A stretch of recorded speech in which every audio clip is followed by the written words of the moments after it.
Hola chicas y chicos de primer año. En esta actividad, en la actividad número 6, vamos a seguir trabajando con relato tradicional.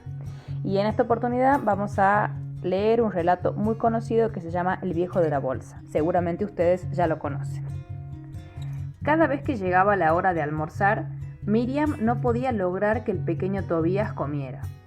Alguien, algún consejero de esos que nunca faltan, le dijo: «Dile que, si no come, vas a tener que llamar al hombre de la bolsa». ¿Te parece que dará resultado? Creo que sí. Además, ¿qué puedes perder? Miriam siguió el consejo.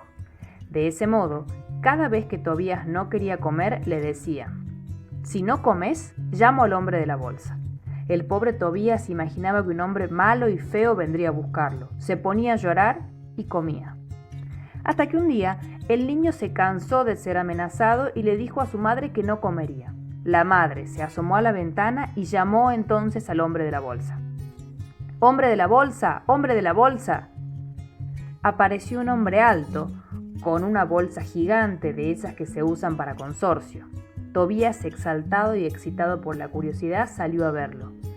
El hombre preguntó: «¿Quién me llama?». Tobías respondió: «Mi mamá». «¿Cuál es tu mamá?». «Esa», dijo el niño señalando a su madre.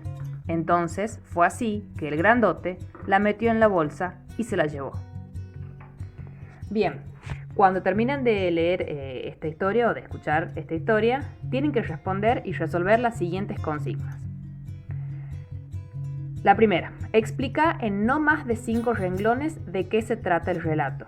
Siempre recuerden que tienen que hacer de cuenta como que le explican a alguien en qué consiste la historia que acaban de leer, con sus palabras, ¿sí? Y tengan en cuenta lo importante que es no extenderse más de 5 renglones.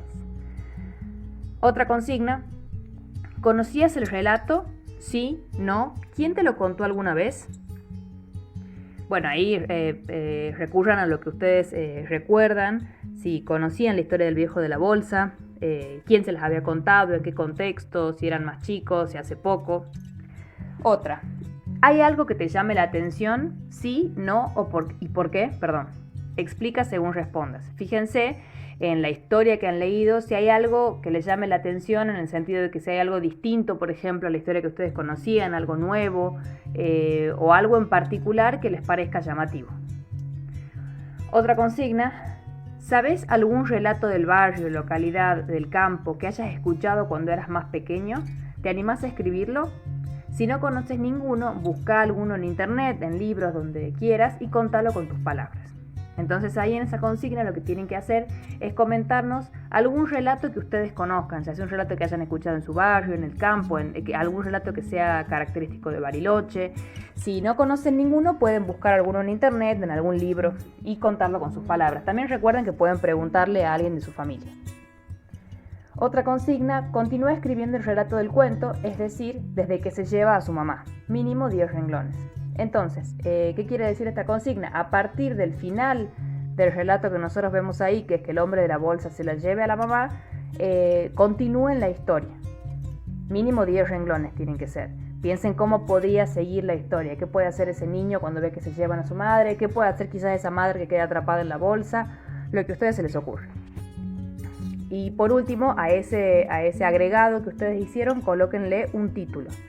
Acá hay una aclaración, recuerden que los relatos se transmiten vía oral y por eso siempre existen diferentes versiones sobre el tema. ¿A qué hace referencia esto? A que quizás la historia que acá acabamos de leer del viejo de la bolsa quizás no es la misma, o del hombre de la bolsa no es la misma que ustedes conocen. Y con eso terminaría la actividad número 6. Espero que estén muy bien, abrazo virtual.